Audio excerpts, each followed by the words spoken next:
Hey Aubrey, what's shaking? Hey, I'm great. How are you, Lindsay? I'm feeling good. I'm working on my Spanish, actually getting ready for my trip to Panama in Ooh, April. So, nice. Have you yeah. had any language classes recently that were especially helpful?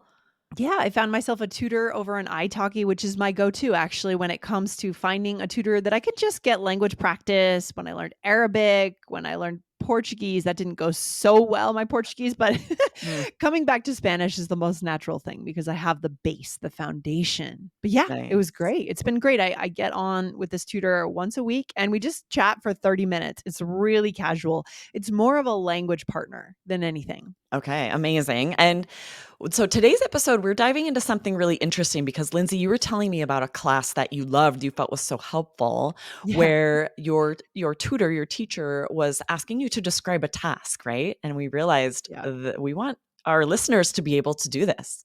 Yeah, the interesting thing is that this came up pretty organically. It's not like he came to the class and said, I've decided what our lesson is. You're going to describe to me how I can start a podcast. It's more that he has a YouTube channel and is interested in starting his own podcast. And because Mm, our format is quite organic, he just asked me questions on how to do this. And so I found that at the end of that conversation, I felt different than I normally do after typical conversation classes where it's just, how's it going? How's the weather? Tell me about this. Tell me about that. It was something extra.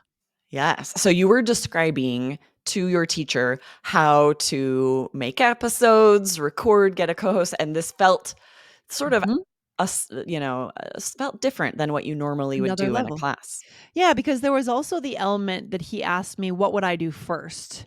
Mm, Kind of, and what it did was it forced me to use new vocabulary. So it forced me to already think harder and expand my vocabulary.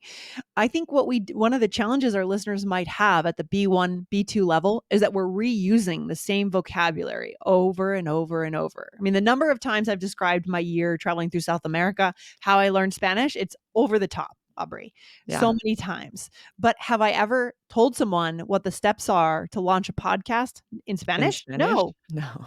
Right. Oh, this is so interesting, and we're really excited about this. So we are going to give you guys phrases that you could use to ask a tutor or a teacher Mhm. to build a lesson this way, to have you describe a Yes. task. We're Yep. also going to share tips for how you could do this with a speaking partner or even on your own to, like Lindsay said, pull out that interesting vocabulary and build your fluency at the same time.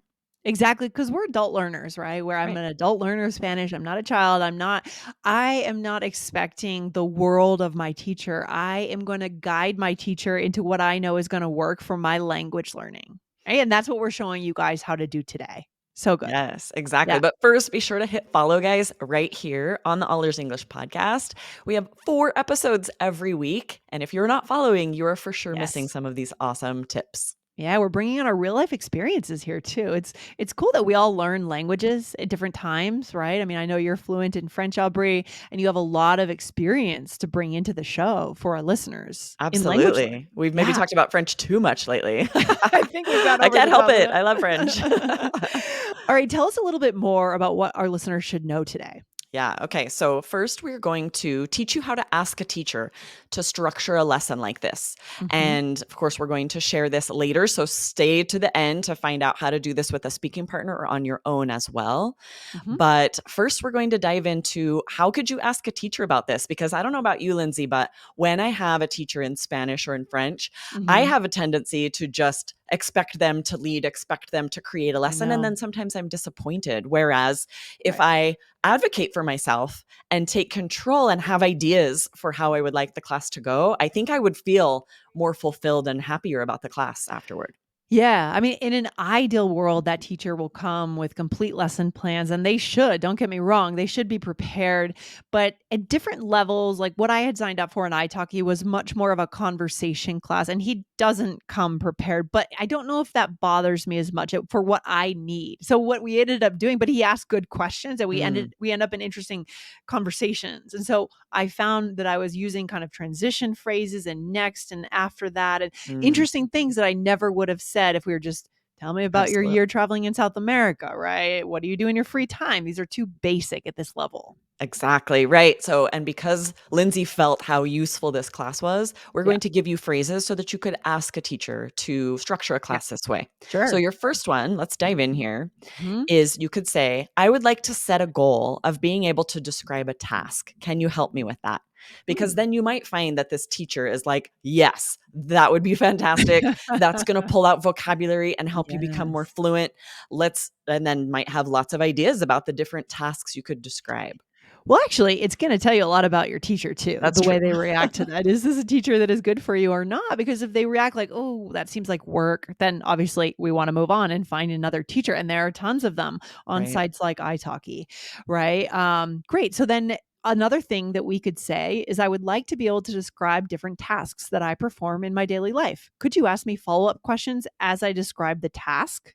Great. Yes, love that. And for both of Mhm. these, the teacher might have ideas for tasks, or we definitely are going to provide you with lots of examples of tasks that you could give the teacher ideas, right? If you like Yes. share a whole bunch of different tasks that you perform in your daily life and Mhm. just to give them ideas and then they can come up with follow-up questions. Yeah, I'm excited to see those examples of what, if it's not obvious, if we can't think of anything, there's lots of things Oh that yeah. we already know really well, but maybe we've never actually taken the time to describe them in English or in our second language, right? Exactly. And so then if your teacher is like, I love this idea, and but they haven't had the time to think it through in advance, you could give them an example. So you could Yeah. say, for example, you could give me the task of planning a meal. I might Right. describe how I would find a recipe. And then you could Yeah. ask me, like, you can give them ideas for follow-up questions, even just so that they get a good idea of what you're asking them to do in this class, right? You could ask me Yes.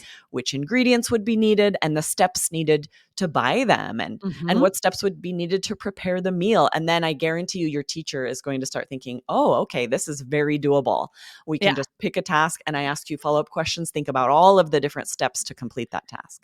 Oh, for sure, for sure. Okay, Aubrey. So we're going to get into a bit more detail on those examples, right? The possible tasks in a second. But there's another thing that we could do. Is this maybe for number two? If we don't have a teacher with Yes. us, right? How tell us Right. about that? Yeah. Or, I mean, you might do it with your teacher, or if you don't have a teacher, or if you want to do it more on your own as well, you can do this activity either with a speaking partner or even on your own. Hmm. So, one thing you could do is write out tasks. We're going to give you a bunch in a minute Hmm. on pieces of paper, fold them, put them in a bowl, and pull Hmm. one out at random, and Oh, then describe it out loud. Think of all the different steps. And you cool. can just do this on your own out loud, or even more fun, right, Lindsay, with a speaking partner and have them Yeah. ask you follow up questions. That's so fun. I love that idea. Or if you have a language exchange partner, which is a little bit different. I did this a lot in my 20s, sitting in cafes in New York and someone Yes. from the Spanish speaking world. And for me, you could actually each pull out the same one task and first the person describes it in Spanish and then in English. That could be interesting. I love that Right. idea, Yeah. absolutely, right? And then Hmm. you're ready to ask follow-up questions in your native language, and they will ask you follow-up questions in your target language. So cool. So cool. And then, yeah, follow-up question. Tell us a little bit more about follow-up questions then. Yes, so Yeah. for each of these tasks, if you're doing this on your own, you could write on this paper some follow-up Mm. questions, or you Mhm. can just think of them, be creative as you're going. Like, for Mhm. example, if the task is planning a vacation, you could Mhm. include follow-up questions like describe the process of choosing a destination, describe the Uh-huh. process of booking flights. And for each of Yes. those, you would share the steps, right? Describe how do you do this? Yeah, there's a lot of subtasks, things Right. within an overall idea that are quite interesting. And especially leaning into your true strengths. Like if you're into, I don't know if this is as much of a thing, but the credit card points thing, if you're into like hacking miles and that sort of thing, getting miles off your credit card, describe that. How to, rack up credit card points to get mileage. Yes, I love Uh, that idea. We just discovered we didn't realize that we have so many credit card points for mileage because we just yeah, don't use them. Weren't really clear on how that works. And a friend of right. ours was like, let me look into this. We're like, oh, we need to start using these. Oh, Go yeah. somewhere. Yeah, or cash it out or something. I mean, you need to use those because you can Yeah, get around the world for free. It's exactly. Right. amazing. Yeah. Yeah. Okay, so then going a bit more into those tasks, have we given our listeners all the possible tasks? I mean, there's so Yeah. many. Yes, there are right? so many. We want to share with you guys some tasks that you can give these ideas to your teacher, or Mhm. you can write them on papers on your own to do this, or with a speaking partner, a language exchange partner, to have Mhm. lots of different tasks. You want this to be something you do that has multiple steps, like multiple things that you have to do. So for Yeah. example, errands, maybe Yeah. shopping for groceries, returning an item, picking up dry cleaning, and Right. think about it from the very beginning, like leaving your house or leaving your office. And Mm. you can get really minute. Describe how you go. Do you go to a parking garage to get in your car? I Describe love driving there. Describe the directions. There's so many things that's going to pull out so Mhm. much interesting vocabulary. Oh my gosh, I love what you said is take it to the very minute level, be detail oriented here, right? What happens before the step that you think is the first step? There's probably a pre-step. Love that. I hope you And guys this are is where it writing would be these great with down. a Yeah. teacher or a speaking partner to be Yeah. thinking, right? If they just say, "Well, I drive to the dry cleaner's office." Like, "Okay, Mhm. now wait. How did you get to your car? Where do you park your car? Are you leaving from Mhm. home or from work? Which Yes. roads do you take to get there? What's the closest dry cleaner to your house?" And now you've had a half an hour conversation and been speak Exactly. fluently about this. I love it. I love it. Or household tasks. We said doing laundry, prepping a meal, maybe your favorite meal. That would be interesting. That Something would that be you interesting. I think it's important, as I said before, something that you identify with, almost like your specialty. What is your specialty in life? My specialty, I guess, is podcasting, right? Or one of them. And what or maybe you have a favorite meal that you know how to do it because there's a special twist you put on it. That will actually be more enjoyable to describe. It's true because there are options here, right? You could describe a time when you were preparing a meal and it went terribly wrong, and you could share all of Could the do that steps too. and what happened and what you would do differently next time. That would also be amazing, but you're right that if you think about trying to stay positive and engaged, if you choose something that you're passionate about, that's probably going to be the most fun half an hour of discussion. Well, and just to add a layer to that, I just interviewed Bree AC from Into the Story podcast, and one of her key points was when emotions are involved, you're going to be more likely to remember something. And what's the difference between just describing kind of a mundane task that you do, you tolerate it, versus something you love to do, which is make this chocolate mousse that no one has ever tasted anything so good, and you get compliments every time you make it, right? That would be really cool to Yes, go it'll be into that. interesting to vary your intonation as well because you'll be more excited and passionate Yes. about it, right? You can also talk about leisure activities, right? Vacations, planning a vacation, meeting a friend for drinks, going to brunch, choosing a Mhm. book at the library. Mhm. All of these tasks that we do that are fun for us, that we're choosing to do in our free time, will be Yeah. fun to describe to someone. Yeah, definitely veer towards the fun stuff. You could talk about work. Maybe we'll see how you feel about it. Something like podcasting, I was happy to describe it, and I also wanted him to start a podcast, so I was invested in it.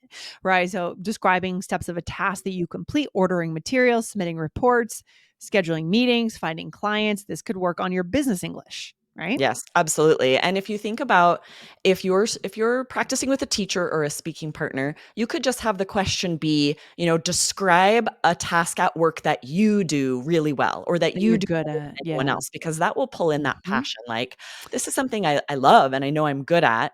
So then it'd still be fun Ooh. to like podcasting for you, Lindsay. I like that. Also that's gonna do is help us start to identify our strengths. Our True. strengths, and it's gonna help us get better when if we end up in a job interview in the future, describing what we do better than other people, for example. What unique Absolutely. value that we add to a company. That's a skill we wanna be building all the time, not just when Bonus we're skill. prepping for that Absolutely. interview. Yeah, so good. Oh my gosh.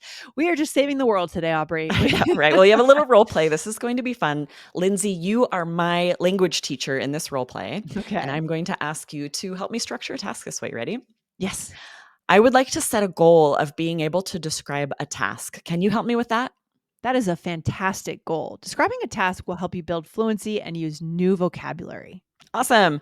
Could you ask me about a task and then ask follow up questions? Absolutely. Well, I know you love volleyball. So today, let's have you describe how to serve the ball during a game. Now, that would be a great one for you, don't you think? It Would would. that be? Yeah. Absolutely. And I've Yeah. never it's funny, I think about this, and I don't know if I've ever really talked about volleyball in French or Spanish because some things just don't come up, and that would Yes. be fun for me to describe that, and maybe my speaking partner or the teacher is also loves volleyball, and suddenly we're having this really fun conversation about it. I think that's really important what you just said. Maybe that's the takeaway for today is a lot of things are just not going to come up. A lot of vocabulary is never going to come up if we keep going in circles in our conversation practice. The same stories, the same Right. greetings, the same hobbies. No, let's stop that. Let's push ourselves to a new place. You need this vocabulary for business or life, but it's not going to come up unless you create a scenario, right? Exactly, and you can create those scenarios, right? Anything that's interesting to you, anything that's multi-step, right?